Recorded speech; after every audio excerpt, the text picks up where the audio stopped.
I had driven 3 days straight, all the way from my little place near San Diego to the leafy streets of Maplewood, New Jersey. The highway miles had been long, the barren deserts of Arizona, the rolling green fields of Ohio, and the crowded tollways of Pennsylvania, but my heart was light with anticipation. I was finally going to see my daughter's new home, the place she told me would be ours to share whenever you visit. That anticipation turned to ice the moment I stepped out of my dusty old Chevy pickup. "Don't tell the neighbors you're my father," Emily whispered, her eyes darting to the houses on either side. "Just say you're an old friend from California." The words hit like a punch to the ribs. I froze with one hand still gripping my duffel bag. 42 years I'd raised her, double shifts, pawned tools, missed meals, and now I was just some old friend. The June evening was warm and golden, the kind of light that makes even cracked sidewalks look like postcards. Here, though, the sidewalks weren't cracked, they were immaculate, flanked by lawns trimmed to golf course precision. The driveways gleamed, lined with luxury SUVs that made my truck look like it belonged at a scrapyard. The neighbor from across the street walked over, friendly grin in place, wiping grass clippings from his hands. "Beautiful night for traveling," he said. "Yes, sir," I replied, forcing a polite smile. "Long drive from the West Coast." The lie tasted like dust in my mouth. Emily kept herself positioned between me and him, like she was shielding me from being recognized. I recognized what she was really doing, shielding herself. When the conversation ended, she exhaled with visible relief and hurried me toward the house. My boots clunked against her pristine driveway, loud in this world of quiet luxury.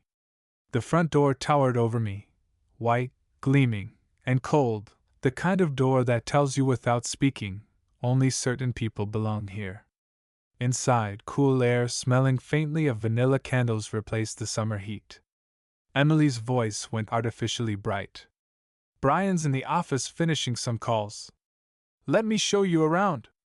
We moved through rooms that could have been taken straight from an architecture magazine. Hardwood floors without a single scratch. Sofas that looked like no one had ever dared sit on them. On the walls, smiling faces from ski trips in Aspen, yacht dinners in Martha's Vineyard, private school graduations. Not a single photo of me. In the kitchen, Emily quickly grabbed the oatmeal cookies I'd baked, my specialty, and shoved the tin into a cabinet. "We're doing low-carb now," she said without looking at me. "But maybe the kids will try them later." Brian appeared just then, ending his phone call with the casual authority of a man who believes everything in his world revolves around him. His handshake was firm, his smile practiced. "Glad to finally meet you, Jack. Emily's told me so much." "Beautiful home," I said, my hand brushing the marble countertop. "Solid foundation." His eyes flickered at that, but he didn't answer the way I expected. The guest room was spotless, like a hotel suite. On the white bedspread, my beat-up canvas bag looked almost comical.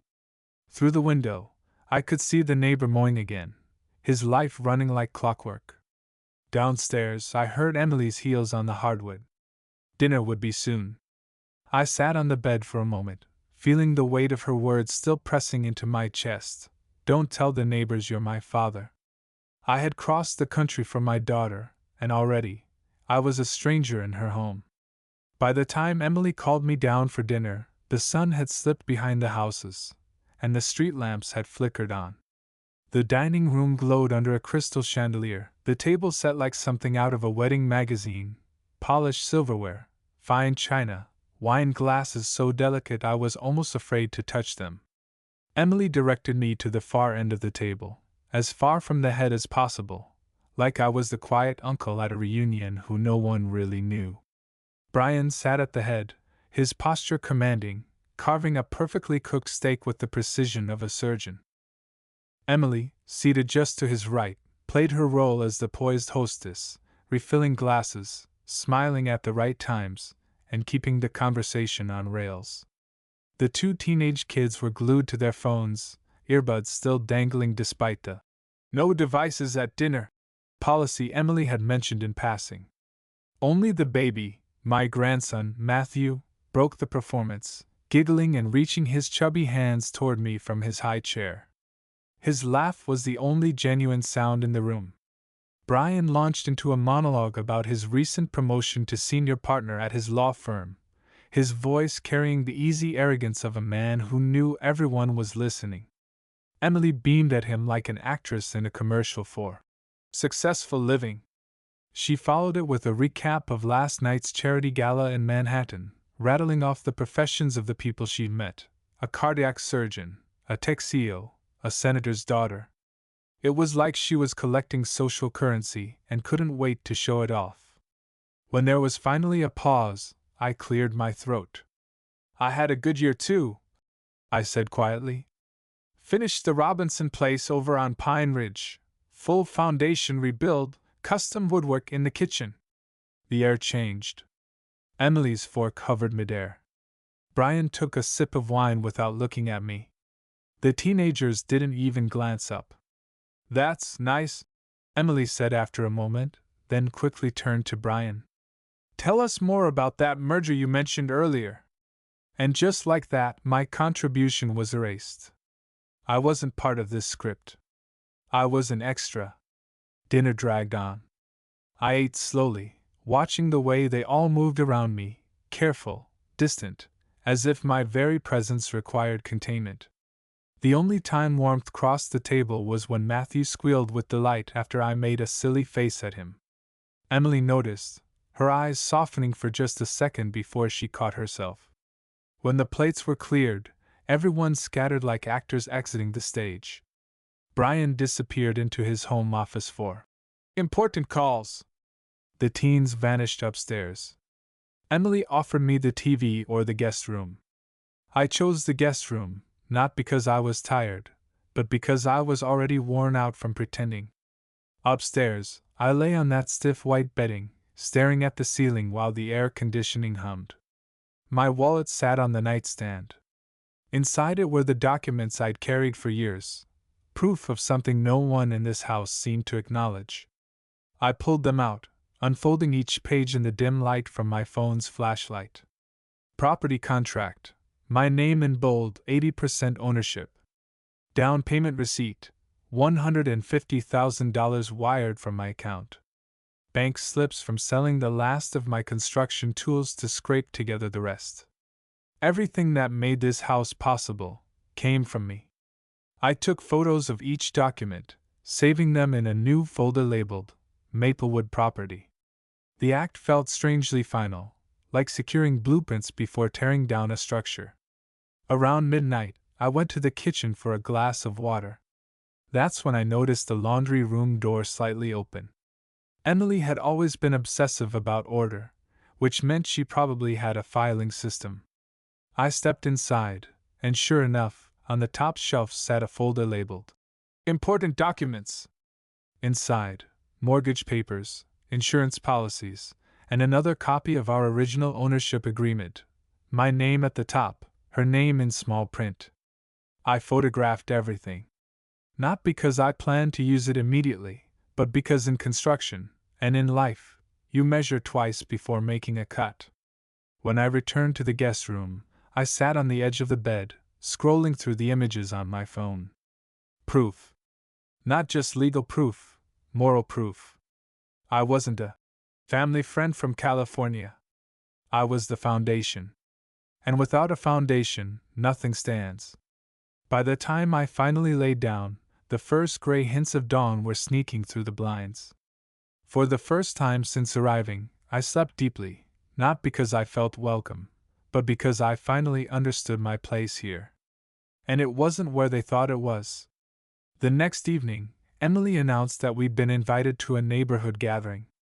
She spoke about it the way some people talk about job interviews, every detail rehearsed, every risk calculated. The in crowd of Maplewood would be there, and she was determined we'd make the right impression. Wear this instead, she said, handing me one of Brian's expensive button-down shirts. The label on the collar looked like something that cost more than my monthly grocery bill. I glanced down at my flannel, soft from years of wear, as honest as the calluses on my hands, then back at the pristine shirt she was offering. Sure, I said, though slipping it on felt like stepping into a costume. In the bathroom mirror, the man staring back at me looked like he was auditioning for a role in a play he didn't understand. Emily appeared behind me, adjusting the collar with nervous precision. Remember, she whispered, you're an old friend from California. We met through mutual acquaintances. Keep it simple. Her reflection in the mirror betrayed her. Tight jaw, trembling hands. She was juggling so many lies that the truth would have been lighter to carry. I wanted to tell her about the documents, about the bank transfers and the contracts, but the fear in her eyes told me tonight wasn't the time. The neighbor's backyard could have been a page from a home design magazine. String lights hung from towering maple trees, an outdoor kitchen gleamed with stainless steel, and every chair was arranged like it had been positioned by a stage director. Our host, Mark, greeted us with practiced warmth, flipping thick steaks on the grill.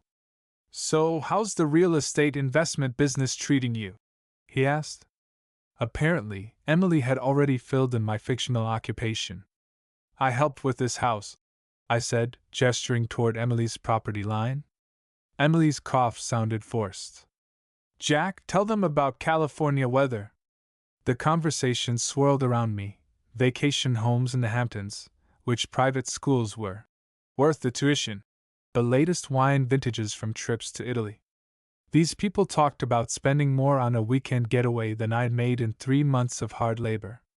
Jessica, the neighborhood's unofficial social coordinator, announced she was hiring a private college admissions consultant for her daughter. Harvard's so competitive now, she sighed, as if it were a national crisis. Another couple nodded knowingly and dropped the name of a pediatrician's wife who managed applications for Manhattan families. A tech entrepreneur named Mike told the story of how he built his company from nothing, except his nothing included family seed money and a Stanford degree. He tossed out figures in the millions while sipping a cocktail that looked like it had taken longer to make than most breakfasts. At one point, I tried to contribute. Built a foundation system last year that saved a family $30,000 in repairs. Emily jumped in quickly. Construction consulting. Very specialized. But I'd already said too much. Mark's eyes lit with interest. You work in construction? Must be quite different from real estate. Different skills, same principles, I replied. Make sure the foundation's solid, and everything else stays in place. Emily steered me away like I was a toddler wandering toward the road. Don't share everything, Dad, she whispered when we had a quiet moment. People here judge quickly. She realized too late that she'd called me Dad.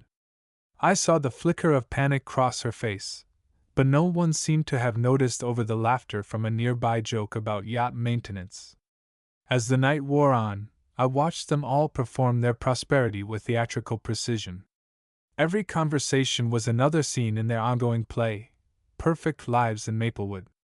I didn't know my lines, and frankly, I didn't want the part. When we finally made our way home, Emily peeled off her smile the moment we stepped inside. Brian disappeared into his office for international calls. I told her I needed some air and slipped out into the garage.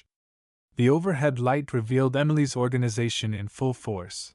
Christmas decorations labeled by room, gardening tools lined up like soldiers, every item exactly where it belonged. But tucked behind a stack of storage bins was a cardboard box marked in her handwriting. Old stuff. The box was soft from age, its edges worn.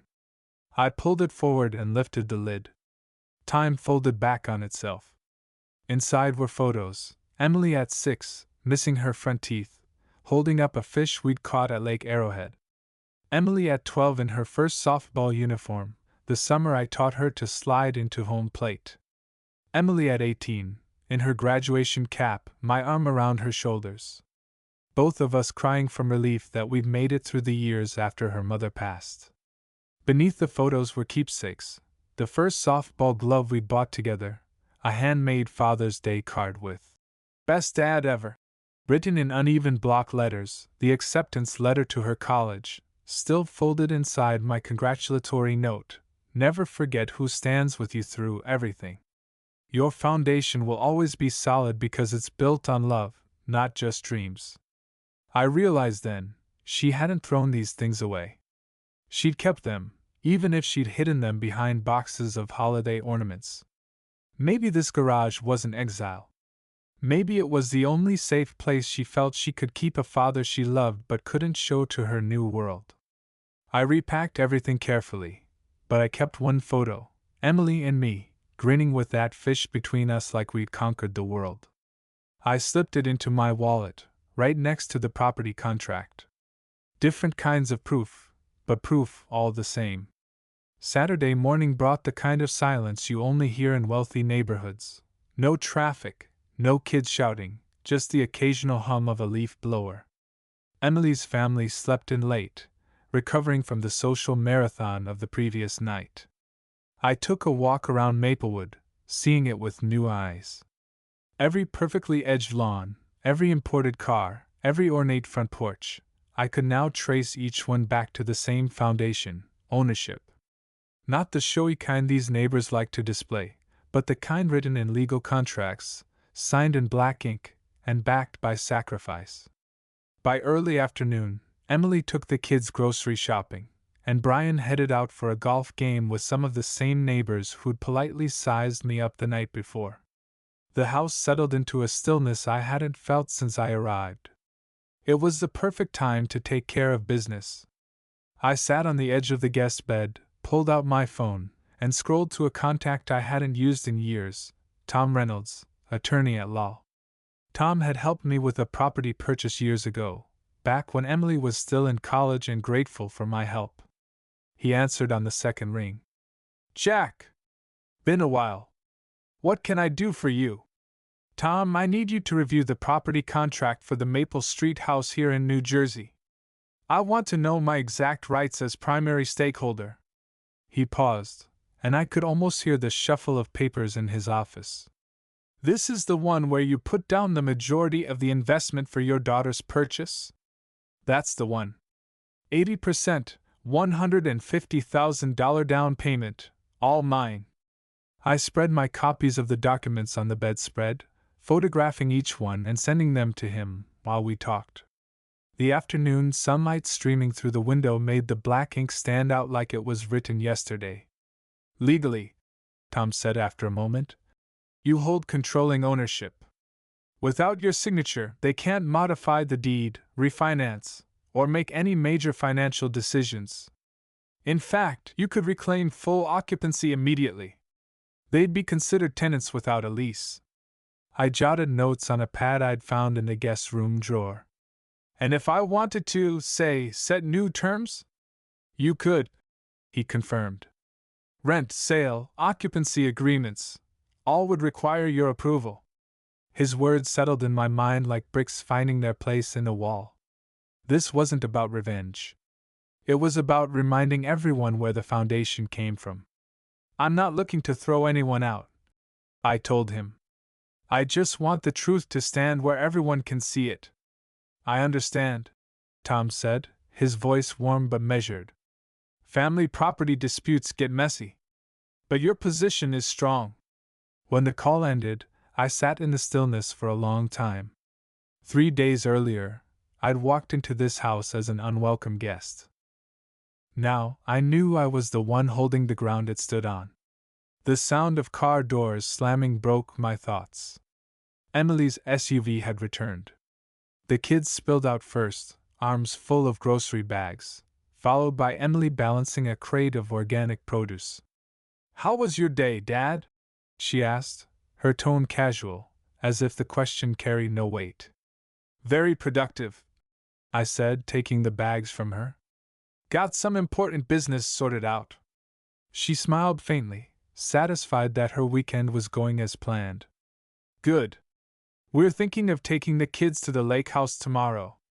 Would you mind watching the place?" I nodded. "Happy to keep an eye on things." She had no idea of the irony, me, watching, the place I mostly owned. Sunday afternoon, their SUV rolled down the driveway toward their lakeside escape. I stood on the front porch, waving like the helpful father-in-law, then turned back toward the house. This time, I walked through it like an owner. I didn't tiptoe on the hardwood floors or glance nervously at the family photos that didn't include me. I moved the way I used to in houses I'd built, with familiarity, confidence, and an understanding of what every wall was hiding. In the kitchen, I pulled a ribeye steak from Brian's overstocked fridge, the kind of cut I used to save for special occasions. I seasoned it simply with salt and pepper, the way Emily had loved it as a girl, before she traded comfort food for diet fads and foreign recipes. I cooked it in the only piece of cookware in the house that felt right in my hands, a cast iron skillet. The sizzle filled the kitchen, bringing back memories of Saturday nights when it was just Emily and me, learning how to make do after her mother passed. I carried my plate out to the patio. The lawn stretched in perfect green lines to the property line. I took a bite, chewing slowly, tasting not just the meat but every sacrifice that had made this house possible. Family, I said to the quiet yard. Funny how that word changes when money shows up. Inside, I settled into the living room chair I'd quietly claimed as mine. On the side table, I placed the fishing photo from the garage, leaning it against my phone so it faced me. Emily's 6-year-old smile beamed back, untouched by status or shame. I knew then, the foundation I'd built for her life was still solid. But the walls she'd constructed on top of it, those could shift. And when the foundation shifts, everything above has to adjust. I sat there until I heard the SUV pulling back in, earlier than expected. Emily's voice carried through the front door, bright with post-weekend energy. Dad, thanks for watching the house. The lake was perfect. This time, I stood to greet her not as a guest, but as the man who'd built the ground she stood on. And I was ready to tell her so. Emily came through the front door first, the kids trailing behind with sleepy post-lake house faces. Brian followed, hauling designer luggage with one hand and scrolling his phone with the other. Everything goes smoothly here? He asked without looking up. Very smoothly, I said, my voice even. Had some time to think about property management, legal aspects of ownership and responsibility. Something in my tone made Emily pause mid-step. Brian's eyes flicked up from his phone, narrowing slightly like a man who'd just heard a word out of place in a deposition.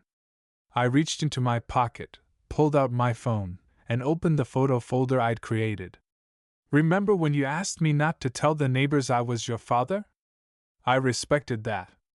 But this, I held up the screen showing the original property contract, my signature bold and unmistakable. This house is mine. And going forward, I'll be reclaiming legal control of every property decision. Emily froze, color draining from her face. Dad, that was temporary, she stammered. You can't just, this is our home. It's my home, I said gently but firmly. 80% mine, according to the documents you never read carefully. Brian straightened his posture, slipping into lawyer mode. I'll be calling my attorney. This sounds dangerously close to harassment. Call whoever you want, I said, not raising my voice. I'm not taking anything that isn't mine. I'm just reminding everyone who actually owns the ground you're standing on. The kids lingered in the hallway, sensing tension but not the depth of it. Emily stepped in front of them instinctively. But we have a life here, she pleaded, her voice cracking. The kids' schools, my friends, our place in this community. I looked at her steadily. Emily, I'm not destroying anything. I'm clarifying who built it. Brian moved toward the kitchen, phone pressed to his ear, pacing. Each unanswered call to his legal contacts chipped away at his composure. I could hear the edge of frustration creeping into his voice. The documents are clear, I continued. I had Tom Reynolds review them yesterday. Without my signature, you can't refinance, change ownership, or make major financial decisions about this property. Emily sank onto the sofa, her hands shaking. Why are you doing this to us? Ask yourself that, I said. Ask why the man who made this life possible is the same man you asked to pretend he wasn't your father. For a long moment, the only sound was the baby crying upstairs. Brian stopped pacing, leaning on the counter like the weight of reality had finally landed on his shoulders. This isn't about revenge, I added quietly. It's about making sure the foundation of this family is built on truth, not shame. Emily's eyes shimmered with the same look I remembered from when she was 6, the day I told her her mother wasn't coming home from the hospital, a mixture of fear, sadness, and the desperate hope that someone could fix what was broken. What happens now? She asked. I stepped toward the hallway to the guest room, the room I'd been assigned in my own house. No, I said. We figure out what family really means when it's built on honesty instead of hidden sacrifices. The rest of the evening unfolded in uneasy silence. The kids stayed upstairs, peeking occasionally from the staircase. Brian made more calls, all ending in voicemail. Emily sat curled on the sofa, still in her designer dress from the lake house trip, her perfect hostess mask nowhere in sight. Finally, she spoke. Dad, you don't understand how people judge here. Your truck, your hands, they see all that and make assumptions. I understand perfectly, I said. I gave you everything I had, and you hid me like a shameful secret. Her voice broke. I didn't want to be ashamed. I wanted to belong somewhere that mattered. And I thought you didn't matter in that world. I didn't answer right away. I could see her hands twisting together, the way they used to when she was a child caught in a lie she didn't know how to untangle. Brian finally set his phone down with a heavy clunk on the counter. Every lawyer I know says the same thing. Your documentation is airtight. We can't change it. He looked at me then, not as a son-in-law, not as a rival, but as a man who had underestimated the ground beneath his feet. What do you want from us? He asked, his voice low. I met his eyes. I want my daughter back, the one who used to be proud of where she came from. Emily swallowed hard, tears spilling now. I'm sorry, Dad. I don't know how I became this person. The baby cried again upstairs, and Emily instinctively rose to tend to him. As she passed me, she paused and whispered, I love you. I just forgot how to show it. I believed her. But love, like a house, needs a solid foundation to stand. And we still had to rebuild ours from the ground up. The house settled into a tense rhythm over the next 2 hours. The baby's cries came and went. The older kids stayed upstairs, retreating into the safety of their rooms. Brian paced between the kitchen and living room, muttering into his phone to anyone who might still pick up on a Sunday evening. I sat at the dining table, the same one where I'd been placed at the far end the first night. This time, I wasn't pushed to the margins. My papers were spread in front of me, a quiet reminder of the leverage I didn't have to raise my voice to use. Finally, Brian ended another call and joined me. His confident lawyer's tone was gone, replaced by the flat honesty of someone who'd run out of arguments.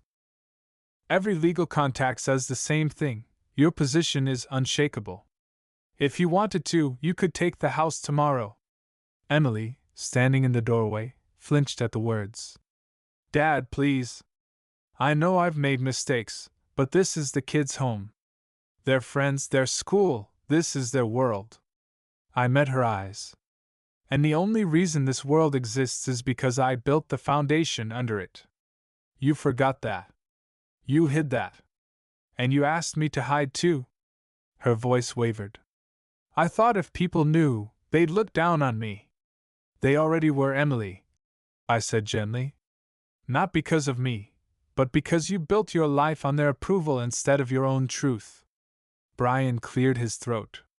So, what's your plan? You clearly have one. I looked at him, then at Emily. My plan is simple. The house stays in the family. But it won't belong to you. It will go to Matthew when he's old enough to appreciate what it means. Emily's brow furrowed. Matthew? He's just a baby. Exactly, I said. He still has time to learn what matters. I'll put the property into a trust for him. He'll own it outright when he turns 25, but only if he earns a college degree. Until then, you and the kids can live here, but you'll know exactly whose roof you're under. Brian leaned back, processing. That's unconventional. It's deliberate, I said. 23 years to teach him what his mother forgot. That's the timeline. Emily's shoulders sagged, some mix of relief and guilt. You're not throwing us out? No. But I'm making sure the truth stays in place long after I'm gone. 2 weeks later, I was back in California, the salt air from the Pacific rolling in through my open windows. My little house, modest and worn in all the right ways, felt more like home than ever. Every day since I'd left Maplewood, Emily had called. At first, it was about legal details, questions about the trust, about what she'd have to sign. But over time, the calls shifted. She'd ask about my day, tell me something funny Matthew had done, or share a memory from when she was a kid. The ice was thawing, slowly. One afternoon, I sat in my lawyer's office across from Tom Reynolds. The trust documents were spread out like a blueprint, the kind of detailed plan I'd always respected in construction. This is unusual, Tom said, scanning the final page. Most people in your position would force a sale or reclaim the property outright. Most people haven't raised a daughter who tried to erase them, I replied. This isn't about punishment. It's about building something that lasts. He nodded, sliding the documents toward me for my signature. So Matthew gets the house at 25, as long as he graduates? That's right. And the trust will pay for his education. But he'll know exactly who made it possible. No secrets. No family friend from California stories. Tom gave a small smile. You're leaving a legacy. I signed the last page with the same steady hand I'd used on every important paper in my life. Not rushed. Not sloppy. Certain. Back home that evening, I sat on my porch with a mug of coffee, watching the sunset throw gold across the Pacific. The phone rang at exactly 4 o'clock, Emily's call. Hi, Dad, she said, her voice cautious. How are the legal arrangements going? Finished today. Everything's signed and filed. A long pause. I could almost hear her bracing for bad news. The house isn't going to me, Emily, I said. I don't understand. It's going to Matthew. He'll get it when he's 25, if he graduates from college. Until then, you'll live there as long as you keep it up. But it's his future now. Silence. Then, in a voice smaller than I'd heard from her in years. Why would you do that? After everything I did? So he'll remember where he came from. So he'll value the foundation more than the walls. Her breath hitched. I don't deserve this, but thank you, Dad. It's not kindness, I said softly. It's an investment in him. In the hope that he'll grow up proud of his roots, not ashamed of them. Through the line, I heard the faint sound of Matthew laughing in the background. It was the kind of laugh that reminded me of fishing trips. Summer nights catching fireflies, and a time before anything between us had been complicated. The next few weeks settled into an unexpected rhythm. Every afternoon, like clockwork, Emily called. At first it was all practical questions, trust stipulations, property maintenance, what counted as structural repairs versus cosmetic. But those calls grew longer. Before I knew it, we were talking about things that had nothing to do with contracts or houses. She'd tell me about the kids' school projects, Matthew's new fascination with stacking blocks, or the way he laughed when she spun him around in the kitchen. She started sharing memories too, ones I hadn't heard her mention in years. The summer she learned to ride her bike in the cracked driveway back in California. The night we stayed up late fixing the old radio so we could listen to a Dodgers game together. Little things. The kind of details you don't remember unless you want to. One evening, she sent me a photo of Matthew toddling toward my old toolbox, his tiny fingers reaching for the handle like he'd been waiting his whole short life to open it. "Maybe he inherited more than your eyes," her text read. I stared at that photo a long time before setting it on my desk. When I flew back to New Jersey a month later, something was different from the moment Emily opened the door. She didn't keep her voice low when she introduced me to the neighbors trimming their hedges. She didn't say, "Old friend from California." She said, "My dad." And there wasn't an ounce of hesitation in it. Inside, the kids were in the living room. The oldest, Chloe, actually looked up from her phone long enough to say, "Hey, Grandpa," without prompting. Her younger brother, Jake, gave me a quick smile and went back to building a Lego tower. It wasn't much, but it was something. At dinner that night, my seat wasn't at the far end of the table. Emily placed me 2 chairs away from Matthew's high chair. Close enough for him to reach out and grab my sleeve, which he did more than once. Brian was polite, more than polite, actually. He asked about the last project I'd worked on, listened without cutting me off, and even told me he'd been impressed by the detail in my trust plan. For a man who'd first treated me like a social liability, it was a step in the right direction. Later that week, I asked Emily if I could spend some time in the garage again. She hesitated for just a moment, then nodded. The box marked "Old Stuff" was still there, but this time it wasn't tucked behind holiday decorations. It sat in the open, like it belonged.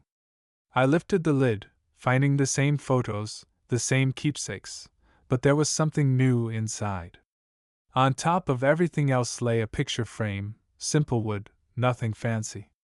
Inside was the fishing photo of us from Lake Arrowhead, the one I'd taken with me in my wallet.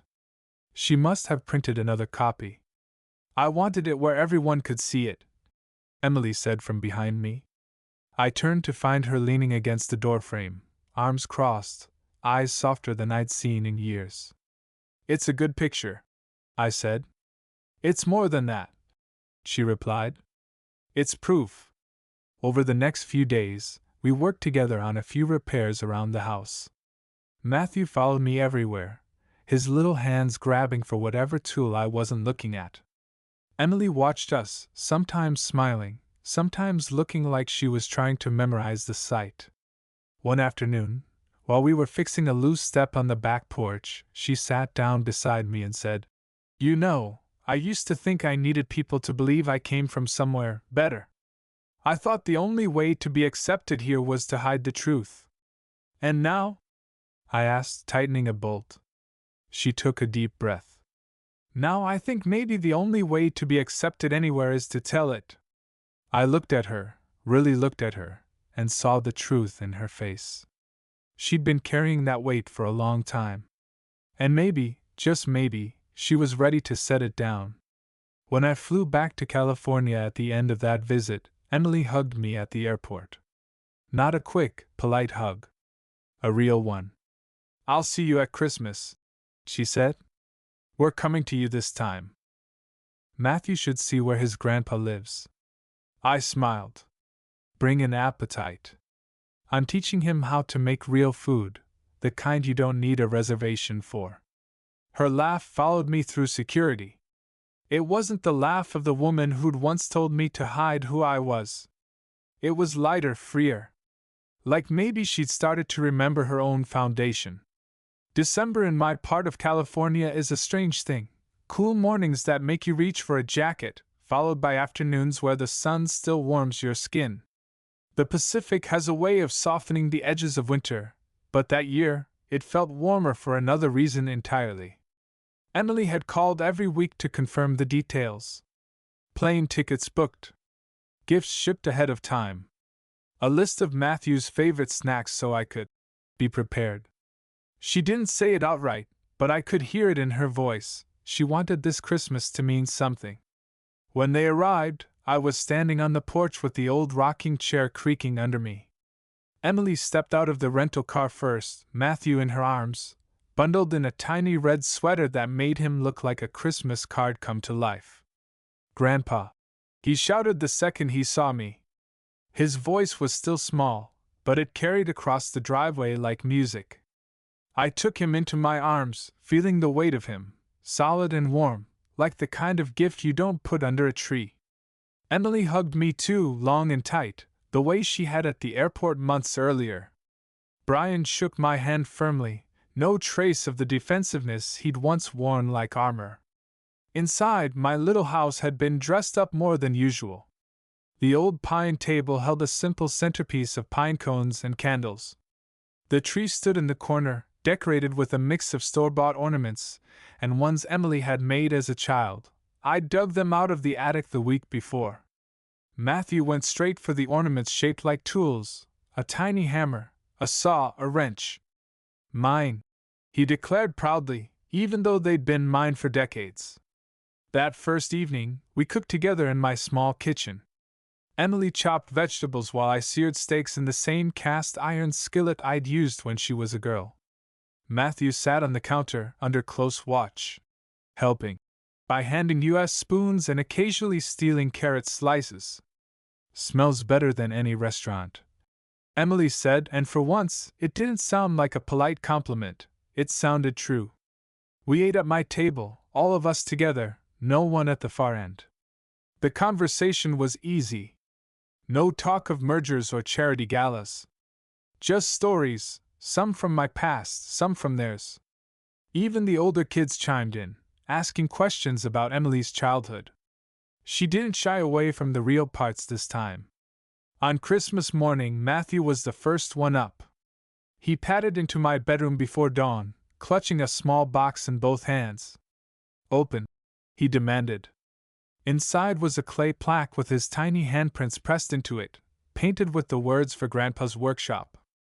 I ran my fingers over the ridges of those small prints, feeling the same kind of pride I used to feel when Emily would bring me something she'd made with her own hands. "Looks like I've got the start of a new tradition," I said, my voice catching just a little. Later, as torn wrapping paper piled up around us, Emily pulled a final gift from under the tree. It was wrapped in plain brown paper, tied with twine, my kind of wrapping job. When I opened it, I found a framed photo, the one of us at Lake Arrowhead, holding that fish bigger than her forearm. But this time, there was something different. Beneath the photo, in neat black letters, it read, "Our Foundation." I looked at her, and she was already watching me. "I wanted to make sure it was never hidden again," she said softly. The rest of the week was filled with the kind of moments you can't plan, Matthew following me into the garage to help with small projects, Emily asking me to teach her the old stew recipe she loved as a kid, Brian helping me fix the back gate without a single word about whose property it was. One evening, Emily and I sat on the porch after everyone else had gone to bed. The air was cool, the stars sharp against the dark sky. "You know," she began, "I used to think having the perfect life meant looking like everyone else here wanted me to. The right house, the right friends, the right story. And now?" I asked. She smiled faintly. "Now I think maybe the perfect life is just being able to tell the truth about it."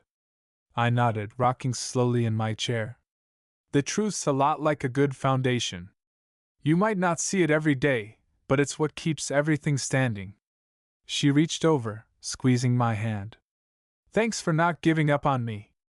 "I couldn't," I said simply. "You're my kid. And now you're teaching yours what matters. That's how it's supposed to work." When they left at the end of the week, Matthew clung to me like he didn't want to let go. "See you soon, Grandpa," he said, in that determined way toddlers have when they've decided something is true. I watched the rental car disappear down the street, the framed photo still sitting on the kitchen table inside. The house was quiet again, but it didn't feel empty. The foundation was stronger now. And for the first time in a long time, the walls on top of it felt like they might hold. The years passed in the steady, quiet way time moves when you measure it by the growth of a child. Matthew went from toddling toward my toolbox to asking if he could use the drill. Just this once. Then to running projects of his own in the garage. Every summer, Emily brought the kids to California for a week. Every winter, I went to New Jersey, where my seat at the dinner table was never at the far end again. The trust stayed untouched except for Matthew's education. I paid the tuition bills without fanfare, always in my own handwriting, so he'd know exactly where they came from. Each semester, he sent me a copy of his grades, not because I asked, but because he wanted me to see. By the time he was 21, he'd rebuild my old workshop bench with his own hands, sanding and staining it until it looked better than it had when I'd first built it 40 years earlier. Every good project starts with a solid surface, he said, grinning. I couldn't have said it better myself. Emily changed too. She stopped talking about neighborhood status or who she sat next to at fundraisers.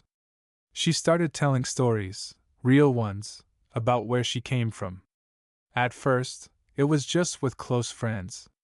But then, one Christmas, I watched her stand in front of her entire neighborhood, introducing me without hesitation. This is my dad. He built the foundation for my life, literally and figuratively. The applause that followed wasn't the polite kind people give out of obligation. It was warm. Real. And for the first time in that setting, I felt like I wasn't a guest on someone else's stage. I was part of the structure itself. When Matthew graduated from college, I stood in the crowd, camera in hand, just like I had at Emily's ceremony decades earlier. He spotted me before anyone else, grinning so wide I could see it from across the field. After the ceremony, he pressed the diploma into my hands. You should hold it first, he said. I wouldn't have it without you. We stood there for a long moment, neither of us speaking, both of us knowing exactly what this meant. 4 years later, on his 25th birthday, we met in my lawyer's office. Tom Reynolds slid a folder across the desk toward him. As of today, Tom said, you're the legal owner of the property at 418 Maplewood Lane. Matthew didn't open the folder right away. He looked at me instead. I know what this cost you, he said quietly. And I don't mean money. I shrugged. Some things are worth building even if you don't get to live in them forever. He smiled, that same determined little boy's smile he'd worn the day he first reached for my toolbox. I'm going to take care of it, Grandpa. Not just the house, the story. The truth. That fall, I got a photo in the mail. It was the Lake Arrowhead picture again, this time hanging in the entryway of the Maplewood house. Beneath it, a plaque read, built on love, not just dreams. Emily called the day after it arrived. He's keeping it right where everyone who walks in will see it, she said. Her voice caught for just a second before she added, we're all coming to California next month. Matthew wants to help you with the new fence. When I hung up, I sat in the quiet for a while, looking at the photo on my own wall. The little girl with the missing teeth was gone, but in her place was a woman who'd finally learned the strength of her own foundation, and passed it to her son. That's the thing about foundations. You don't always notice them day to day. But if they're solid, they hold everything above them steady, through storms, through mistakes, through years of forgetting and remembering again. I didn't just give my grandson a house. I gave him a starting point. And maybe, in the end, that's the best any of us can do.